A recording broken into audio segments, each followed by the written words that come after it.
We usually don't think about microcontrollers as being graphics powerhouses, but sometimes you need a good user interface. Think about smartwatches and kiosks.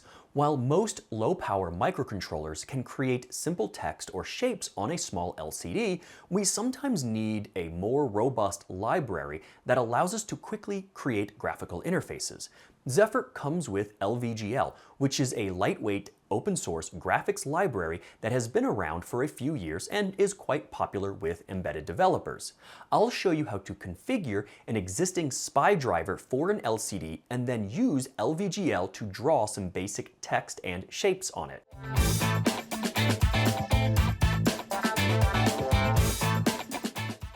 We'll rely heavily on Kconfig and the Devicetree in this video to configure the LCD and LVGL, so I recommend reviewing those episodes if you need a refresher. With that in mind, let's get started making some graphics. For this demonstration, I'll be using the Adafruit 160 by 80 pixel color TFT display, which uses an ST7735R driver chip. Zephyr supports this chip out of the box, so we don't need to write our own driver. You can see how I've connected the ESP32 board to the LCD breakout board here, including power, SPI, reset, and data command pins. In the description, I'll link to a written tutorial with this image so you don't need to pause the video. When it comes to graphics, Zephyr has a couple of options built in. The first is this Zephyr unique character frame buffer. This is a library for drawing simple characters and strings. It uses a lot fewer resources than LVGL, but it's good if you want like simple text or a simple terminal for users to interact with. The next is LVGL, and I'm sure there are others out there, but Zephyr comes packaged with LVGL, which is a lightweight open source library for richer graphics, in this case doing things like user interfaces, think like smartwatches like you can see on this page. It offers a number of widgets that you can use to create these interfaces, and you can do some basic animations. It also comes with touch support. We won't be examining touch support since the really basic display that we've got for an example doesn't have it, but know that it does have support for doing things like touching buttons or moving your finger over sliders. We're going to rely on some samples to get us started. If you go into the Zephyr source code, go into samples, go into subsys, and you should see display, and you should see some character frame buffer examples as well as the LVGL sample. If you go into the source code, you can see how to use this to create some basic graphics. The other thing, if you go into boards, you can see some overlay and configuration files that are useful for getting started. The Seed Studio WIO terminal is a good one. Note that it is using the input subsystem here that we won't necessarily need, because it's relying on something like a keypad. We're not going to be examining this, so let's go into boards on the top level of the Zephyr code. We're going to go to Seed Studio. We're going to take a look at the WIO terminal, and in the DTS you can see some examples of how they set up their display, and that's under the LCD header here. That's the MIPI DPI, that's the bus. This is an example of them setting up a display in the Devicetree, and it's relying on the ILI 9341 driver. You can see that compatible here. So LCDs have a number of different drivers. We're going to be working with one that is supported in Zephyr. Otherwise, you're going to have to write your own device driver, but Zephyr does support a number of them. So there's two things going on here. One is enabling the driver for the LCD, connecting that driver to our graphics library, in this case LVGL. Once we do that, we can then just call LVGL functions after we make sure that the device is set up for the LCD, and stuff will just appear on our LCD, assuming we've done everything correctly. Lucky for us, WIAC down here has this mini STM32H743. If we look at the board configuration, the Devicetree, we can come down and find where it sets up its display. Note that the node name here is fairly arbitrary, but it is using this MIPI DPI SPI driver, which is exactly what we want. It's also using the exact same LCD controller and resolution as the board we have on our breadboard. So what we need to take away from this is how to configure it to the right SPI port on our ESP32, map it to the correct pins, including the DC and reset pins, as well as set up the driver that's a subnode under this MIPI DBI interface. So let's go to our board, which is under Espressif. We're going to do the dev kit C for the ESP32S3. And we'll find the Pro CPU DTS. There is no LCD setup here because it doesn't come with the board, but we do care about which SPI port to use. We'll use SPI 2. That seems to be available for us. You'll notice that this is set up with the pin control of the SPI M2 default, so we're just going to find that. Oops, that's in the pin control. And we will look for that. Sure enough, it's here. You can see that MISO is pin 13, clock is 12, chip select is 10, and MOSI is pin 11. So we have to redefine this, redefine that SPI, and then connect that to that MIPI interface. These are the default mappings. Pay attention to how they're grouped a little differently. These group names should be arbitrary, but note that group 2 is output low for this master out slave in. So we'll have to change those in our overlay files. On our board, we have MISO connected to pin 11, serial clock connected to pin 12, so that'll stay the same. Chip select is pin 9, and MOSI is going to be pin 10, so we have to make those changes. Let's go back to that WIACT board that we were looking at, and here's that DTS. This is probably the best example of setting up the LCD that I have found for this particular driver, so it's useful to go through the boards, the samples, to see if somebody has configured your driver or something similar to the driver you intend to use. That node defines the mobile industry processor interface, and that is the display bus interface. That's DBI, MIPI DBI. This is an industry standard interface for working with displays. The most common uses are for these Motorola and Intel parallel buses, but there's also an extra type that's been added for handling SPI, and that's why Zephyr uses this interface for working with SPI LCDs. You'll see some interesting properties here that are set up as part of this interface. In fact, let's go find this, and you'll see a lot of properties that have been defined. Not all controllers have this, so take a look at the bindings files for your particular controller to see what properties need to be set in the device tree or for that particular node. This has a lot of these registers that we need to write. Some come with defaults, but some are overwritten here. These are just predefined during initialization. These get written out to the controller, and I'm not going to get into what each of these mean because we're more worried about drawing graphics to the display than we are setting up a particular LCD driver. If you find other examples of this, like what Adafruit does for their driver code for Arduino, sure enough, they look for the individual registers and they preload them with various values in order to set up things like how to write SPI to it, the gamma control, the orientation, and so on. We're just going to rely on what's been set up for us so we can get to using LVGL to make graphics. In my experience, other smaller LCDs like this aren't quite as complicated, but this gets us started. If you look through their datasheet, you can find where these registers are defined.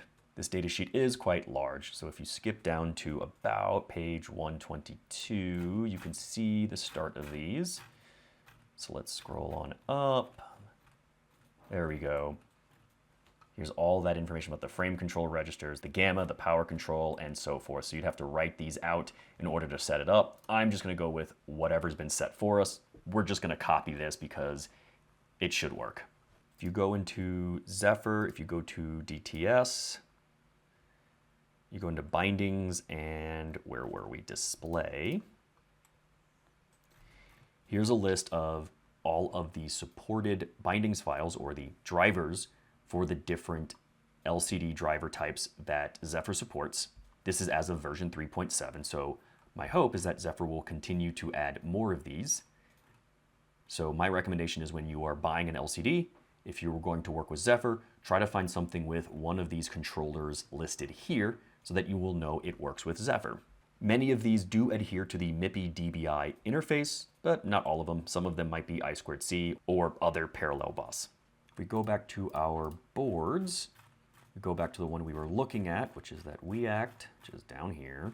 And you will notice in the chosen node, it sets up a Zephyr display and it points to this label, which is this node right here. That's part of this MIPI DBI interface. This is important. This Zephyr, display is a property that Zephyr looks for and knows that we are setting up the display as this particular node. So if Zephyr sees this, there's some things on the back end that happen to say, use this as our display, as our primary display. So we will need to replicate that in our own overlay file. So with that, let's go ahead and set up our overlay. We're going to go into our projects. We're going to create a new project. We'll call this 10 demo display. And that will create a boards folder. And we are going to create ESP32 S3 devkit c.overlay. Here's where we modify the device tree. We need to include this MIPI DBI header file as it has some definitions for macro names for us. And if you go back to our example here, you can see they included it right here as well. We're going to set our chosen Zephyr display to the node label that we are going to create. We're going to define our MIPI DBI node. We'll set it to use the compatible bindings file for that. We need to set the SPI dev property because we are following what we've done here. Instead of SPI 4 that we've done here, we're going to set it to SPI 2 because that's the available SPI port on our ESP32. Next, we'll set the DC pin. They set it to use port E and pin 13. We will need to replicate GPIO active high. On our board, we've set that to pin 18, which is attached to the GPIO 0 controller. If you remember back from our Blinky demos, this is how we set up our LED. It's going to be very similar. We should look for this bindings file. There it is. We'll make sure that stays open. In addition to the DC pin, we can also set the reset pin using this property. It's not required because sometimes you can just tie this high or low if you want to. But in our case, we'll let Zephyr control it. We have our reset pin attached to pin 8 on our breadboard. And we're going to set up the address cells and size cells for anything hanging off this bus. So that's going to be a register address that we need in the subnodes here. And we just have a number associated with that. This isn't like an address on an I2C bus. Rather, it's just kind of an arbitrary number that we assign to it, but it needs to be a unique number for these subnodes because that's the address on the MIPI bus. We're going to give it the label that we assigned to the display earlier, and we are going to give it an arbitrary name, but by convention, we use the @ and the address number. In this case, that address is 0. We're going to assign our bindings file. In this case, it's that ST7735R. The address, as we mentioned, is 0. And the rest of this, we are going to straight borrow from this board setup file because it is just how to set up the registers on that display. The only thing I'm going to change is this MAD control or the memory access directions. This property changes the orientation of the display. If you see this note about changing it to 184, we actually do want to flip it so that it's right side up for us on that Adafruit display. And we want to change this note to say 120 if you want to flip it on that Adafruit display. Finally, we need to enable our SPI bus as well as the pin control to configure those pins. The only thing we need to do is change those pins. So we're going to create a custom node that we're going to call SPI2 custom pins, and we're going to set the status to OK. So let's save that. Let's go back to our boards for a second. Under the ESP32 S3 dev kit, if we look at the dev kit C, you'll see that SPI2 here. It's enabled by default, so we don't need to set status to OK, but I'm going to anyway just to be explicit about it. And we're overwriting this pin control property here. So instead of the default, we're going to change those to the custom pins. So if we open up the pin control, here's the original. We're going to essentially take this and create something else with it. Pay attention to where this is. It is under the pin control node. So that's what we want to modify. So in fact, just to demonstrate how we're just going to overwrite this, we're going to go into our overlay file. I'm going to create or access that pin control by its label. I'm going to paste that in. Instead of default, we're going to give it our own name here, our own label. We're going to call it custom pins. And we're just going to use the same name as our label. This is where we want to change these. So instead of pin 13 for MISO, we're going to change this to 11. We're going to keep that to 12. We're going to change this to 9 because this is how we have this connected to our LCD on the breadboard. and we're going to change that to 10. Leave output low, we're going to leave the group names the same, and we're going to save this. These are defined, if you remember from our Devicetree episodes, in our pin control. If we look for this file, this is the S3 pin control. This is where those are defined for us, so we can actually just search for this. You could use the direct numbers if you really wanted to, but these are the available pins for the SPI2 bus with the different pins. So here's all your MISO pins, the available pins for you. You have the chip select pins, you've got your MOSI pins, and so you're welcome to use any of these definitions. And I have double checked, and these are available for us to use to map those pins to the SPI bus. Let's save this. We are done with this overlay file. Let's take a moment to talk about LVGL. So if we go into Zephyr, we can go into modules. This is where LVGL and these other type of third-party modules are kept. We go into LVGL, and let's take a look at their CMake lists.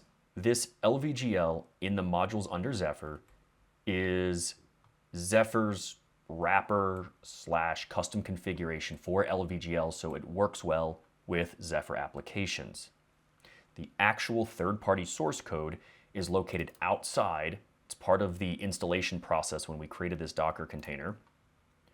And it's looking for the LVGL directory, wherever that's set, and it's looking for all the source code to pull in. We can use the terminal. We can find where that's located. In this case, it's actually in opt toolchains. If you go into modules, go into lib, go into GUI, and there, that's the actual installation of LVGL. And if you peek in there, you can see all of the stuff you would download and install if you installed LVGL manually. To help with that, I included the modules here in this workspace, so it's a little easier to browse these files. So lib GUI LVGL, and if you go to lvgl.h, let's get rid of this terminal for now, you can see the version we are working with, 8.4.0. So if we go to the LVGL documentation, it's going to say latest. You can see that LVGL is on a later version than what Zephyr comes with. So let's go to version 8.4 because that's what we're working with. This page has some really good information on LVGL. The big thing here is to look at their requirements. There's a pretty beefy overhead involved with LVGL. You need at least 64 kilobytes of flash for the essential components. More is recommended if you're trying to make a nice GUI. Also need a good amount of RAM for static, stack, and your heap. So keep this in mind if you want to work with LVGL. It's really good for things like complex graphics and interfaces like your smartwatches, kiosks, home assistants. If you need something simpler, you're better off with another library or using the character frame buffer if you just want to print text to the screen. If you dig into the LVGL documents, you'll come across this Zephyr page. There's some notes on running LVGL with Zephyr. It shows you how to enable it, set up the Devicetree, set up the Kconfig to make this all happen. I recommend looking through these notes because we're going to be setting up Kconfig to enable and configure LVGL. Let's head back to our code. We can close that down now that we know which version we're working with. We need to set up a few more files. So let's create src. Let's create a blank main.c. We're going to create the skeleton of our project here. We need cmakelists.txt. And we need prj.conf in order for this project to actually build, even if these files are blank. Well, actually, we need to set up CMake lists. In prj.conf, we're going to use the normal boilerplate that we've been using for a while, and that's to set the minimum required CMake version, find the Zephyr package so that it can extend CMake, declare our project's name, in this case demo display, and set the target sources. We'll just include the main.c. Let's save that. We are going to open up a new terminal. Let's go to apps, we'll go to 10, we'll go to demo display. Then we're gonna call West build. We're gonna give it our board and the overlay file. But one thing I forgot to add here is we actually want to do menu config because we're gonna examine some of the Kconfig options when dealing with LVGL. And it looks like I missed something. Aha, I accidentally wrote this in prj.conf. That is the wrong place, that should be in CMake lists. Can't believe I missed that. prj.conf, leave that blank. CMake list should have those. Let's try this again. And it's saying board is not defined. When you run into weird errors like this, where it says, oh, it can't find the board, or CMake is failing, And you've definitely called this function right, where you've assigned it the board, and you know that your CMake stuff is set up correctly. Sometimes just recalling it, or what I like to do is remove the build folder to get rid of anything that might be in there that's an artifact from a previous failure, and then try calling it again. So in this case, -t menu config. Ideally, we're going to bring up menu config to see what's going on. So from here, we want to go into device drivers. I'm going to make this a little bit bigger so we can see what's going on. So look for device drivers, press enter to go into there. We're going to go to display controller here. Luckily, these are mostly in alphabetical order. We're going to press spacebar to enable that, press enter to go into it, and you can see that the only thing selected here is the ST7735R. That's because Kconfig during the build process looks for what was enabled in the device tree. If we press A, you can see the other drivers that are available. They're red, so we can't use them, so press A again to filter those out. You can press question mark to read about this, and you see this DT has Citronics ST7735R enabled. That's coming from the device tree. So if that's enabled, this gets enabled as well. Press escape to get out of that, press escape. If you go back into that, you can see that that's the driver that we have selected, so we're good. Now we want to escape to go out of here. We want to go into modules, so that's up above. That's the second option. Go into here, find LVGL, and I find before going into this, which doesn't let us go into here, we need to enable support, which is this top level option here. Press spacebar to support that. Under this, we want to have this enabled, link app. This is so that Zephyr can find the correct include files. The color should be set to RGB 565. That's 16-bit values. You can change these values if you'd like, but RGB 565 is a good way to get a lot of different colors with a low amount of bits. In this case, 16 bits, and you're not wasting any. Go into Memory Manager Settings. Change the bits per pixel to 16 because that should match what we did here. Bits per pixel is 16 here. It should match bits per pixel here. Go down to memory pool size. I find that 2048 causes things to crash with our ESP32, so we need to up this to at least like 4K. I'm going to use 8K. I find that this seems to be the minimum for this particular display on the ESP32. That's after trying a number of values and having things crash. I just keep increasing this. Leave the others as default. So we're done with this initial setting on the top level, so go up to the module here, LVGL, press enter to go into that. Go into the configuration. I'm going to enable the minimal configuration, so you can question mark to read about this. This disables all the widgets that are available. Notice that LVGL allows you to piecemeal the individual widgets you might be working with to save on things like memory, flash, and RAM that you need to run LVGL.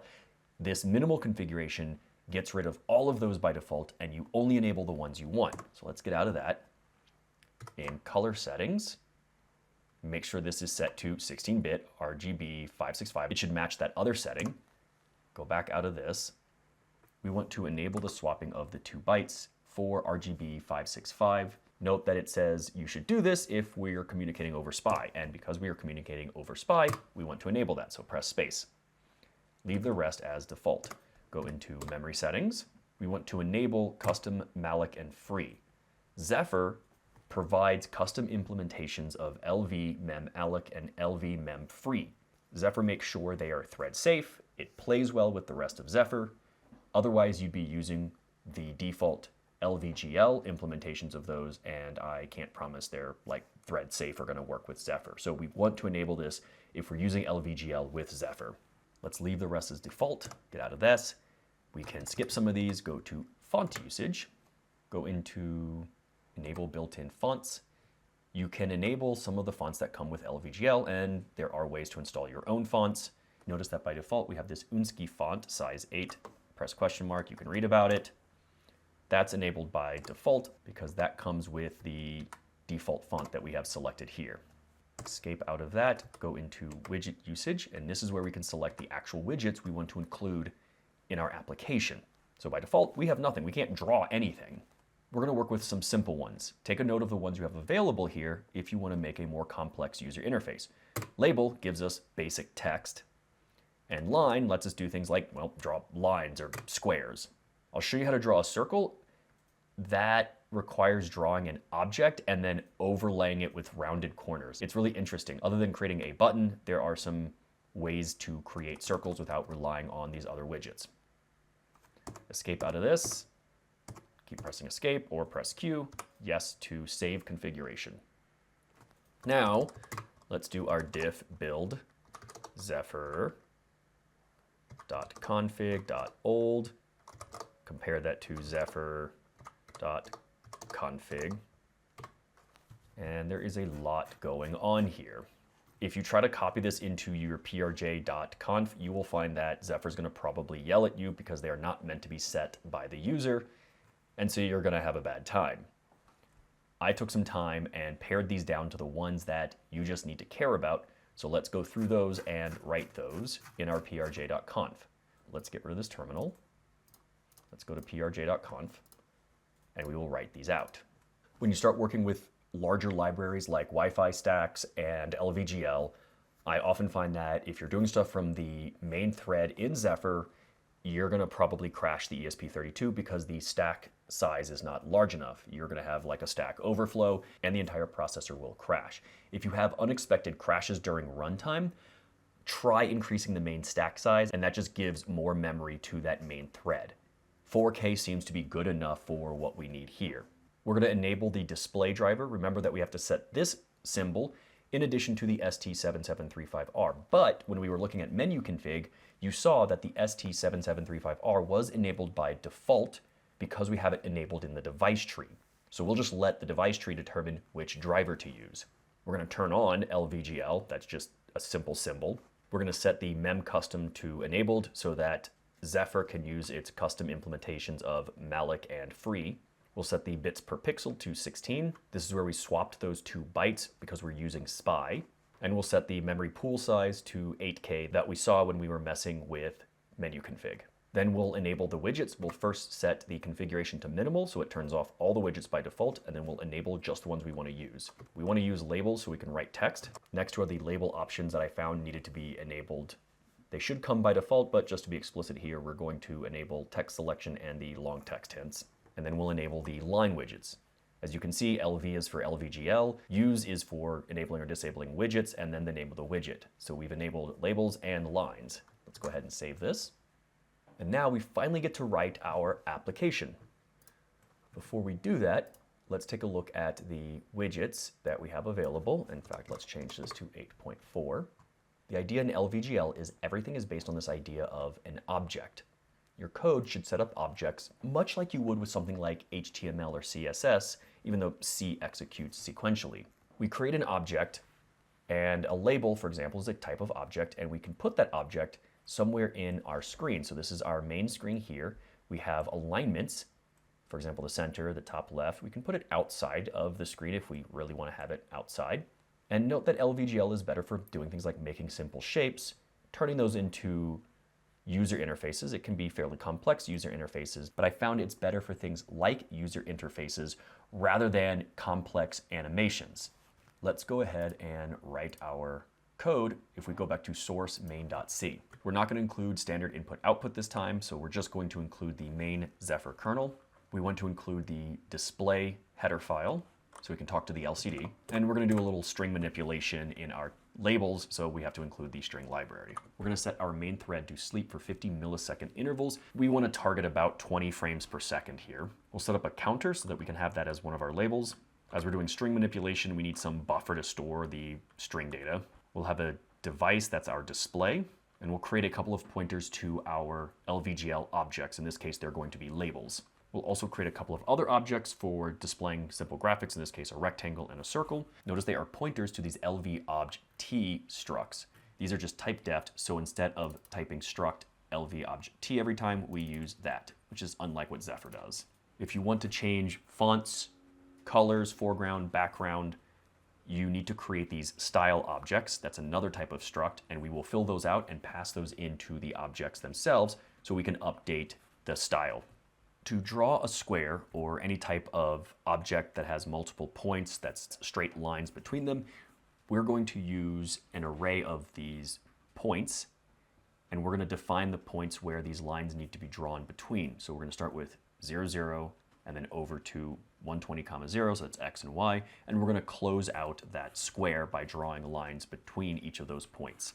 Then we're going to define our circle radius, which we will use in some calculations to draw that circle on the screen. Because we are working with a device, our common Zephyr pattern is to make sure that the device has been initialized prior to main being called. In this case, we're just getting that DT chosen. Notice it's DT chosen instead of DT alias. The name, our Zephyr display, and we're going to make sure it's been initialized in the background. Notice we're not doing anything special to initialize the SPI bus or a particular driver. We're letting Zephyr handle that for us because we've connected everything together in the device tree. Next, we're going to create a static label widget. We're going to assign that to our hello label, and we're going to use some LVGL functions to make that happen. In this case, we're using LV label create, and we're going to pass it in its parent object, which is the screen, the current display, by calling LV SCR ACT. If we take a moment, we can go look at some examples, and this is where you can find the API documentation as well as a number of examples about LVGL. The examples are actually particularly good, so if we search for label, create a slider, axis ticks, label. This is a really good one so you can see things like scrolling text. You can see how they call LV label create, they pass the current display in, and then they can configure that object with the necessary styling, fonts, and whatnot. Let's go back here.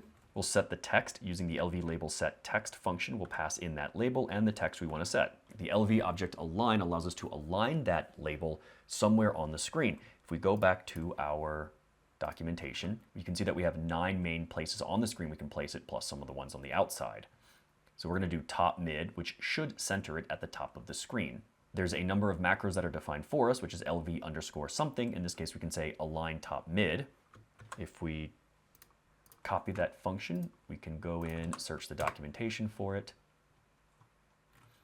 We can see base object, we can search for that. And I can't click on any of these because the documentation for LVGL is not quite as robust as it is for Zephyr.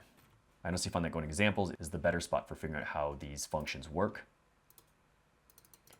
And IntelliSense is not quite working for me. So we can copy that, we can go to modules, we can find in folder, we can find where this is defined. Can't remember if this is void or not. Yeah, if it's void, we can read about it here. Here we go. And it actually has some decent like Doxygen stuff with it. So we have the type of alignment. It wants us to use this macro.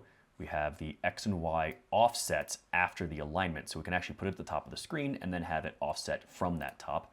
So we're gonna go 0 offset in the X direction and 5, I believe, pixels down. Let's scroll down. We're gonna create a dynamic label widget so that you can see how something can be changed in your code to maybe create like an animation. In this case, we're just gonna have a counter count up. So we're just gonna replace that text every second. Then we're gonna set the style for our line. We're going to initialize the style by calling this LV style init function, and then we're going to set that line color in that style. In this case, we're going to change the color to blue or hex 0000FF.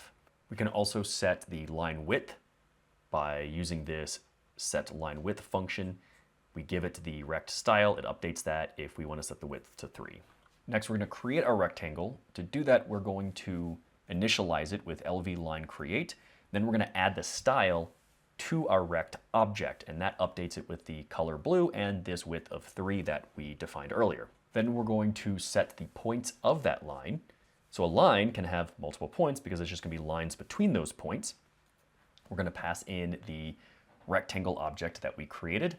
The points, that is the constant points, those 5 points we defined earlier. Then we're going to dynamically determine the size of that array, how many elements are in that array, by taking the memory size of the array, dividing it by the size of one of the elements. So that should give us 5 points. The idea is we want to have this box surround our text, so we're going to also align it to the top middle of the screen and with 0x and 0y offset. Next, we're going to draw the circle. To do that, we're first going to define the circle style like we did for the rectangle. We'll initialize the style and then set our radius, which is interesting that we have to set the radius as part of the style because we're basically going to create a mask that's a circle over this arbitrary object. Then we're going to set the opaqueness In this case, we're going to set the opaqueness to 100, which means completely opaque. You could set the transparency here if you want to have things like overlays. Then we'll actually set the color of the circle by setting the background color of this style. In this case, we're going to set it to red. Then we're going to create the object for our circle. We will assign the style, but before we do that, we're going to set the size of the object, and we're going to use the radius that we defined to dynamically set the size of the object. As we did with the rectangle, we're going to assign the circle style to this circle object, and that's going to bring in that radius where it basically tries to round the corners, but the corners are the size of the circle, so we end up with a circle instead of a rounded rectangle. And we're going to put this right in the middle of the screen, but offset it by about 5 pixels down. That way it doesn't bump into that box we created. I found that when working with Zephyr, you usually need to disable this display blanking. As far as I can tell, this is something unique to Zephyr, so we pass in the display, and it says it restores the frame buffer content to the display. So we'll keep that in there. That is from several of the examples. I haven't quite found what it does, so if you know better about what this function does, please let me know in the comments. Next, we're going to update the counter label every second. So every pass through this loop, the count variable will be updated. We're going to modulo that with the number of times through here it needs in order to make it about 1 second. Then we're going to do a little string manipulation to turn that counter number into a string and store it into our buffer. Finally, we'll use the label set text function from LVGL to update that counter label with the contents of our buffer. In one of your threads, you must call the LV task handler function periodically. That is a requirement by LVGL. When this is called, it goes through the process of updating the frame, the contents of that, and refreshing the display. Finally, we will sleep for the required time. Note that this is not a great way to hit your frames per second target. You would actually want to measure your sleep time against your target frame rate. But for now, we'll just sleep for that amount of time, and hopefully it gets us close enough to 20 frames per second. Let's save this. Let's bring up our terminal. We'll go back to the previous one. We're going to west build, as we've always done, give it our overlay file, and hopefully this builds without much of an error. With that done, let's take a moment to look at the amount of memory used. In my experience, this uses about 70 kilobytes more flash than the Blinky demo. So that's how much you're adding with just some of this basic LVGL functionality. With that, let's see if this flashes for us. Don't forget to activate your virtual environment, and we will call the ESP tool with Python, give it the COM port, tell it to reset before and after, let it figure out the flash size, tell it to start at address 0, and point to the zephyr.bin file that we just created. When that's done, take a look at the LCD on your breadboard. You should see Hello World at the top of the screen surrounded by a blue box and a red circle under that. At the bottom, you should see a counter that counts up once per second. Notice that it stays aligned with the center even as the text gets longer. Your challenge is to start with this demo that we just created and make a few minor tweaks. Have the red circle, rather than being static, move across the screen once per second. You should also change the counter text. You should see the same Hello World text in a box as before, but now the red circle should be moving across the screen once per second. The counter text should also be larger and in the Montserrat font. I hope this helps you get started creating graphics in Zephyr. We didn't get into it, but you could also pipe your print statements to the display instead of over the UART port. This would allow you to debug in the field or create a simple terminal for the user. Next time, we'll see how to connect to Wi-Fi and make a simple HTTP GET request so that you can start building IoT devices. Good luck and happy hacking!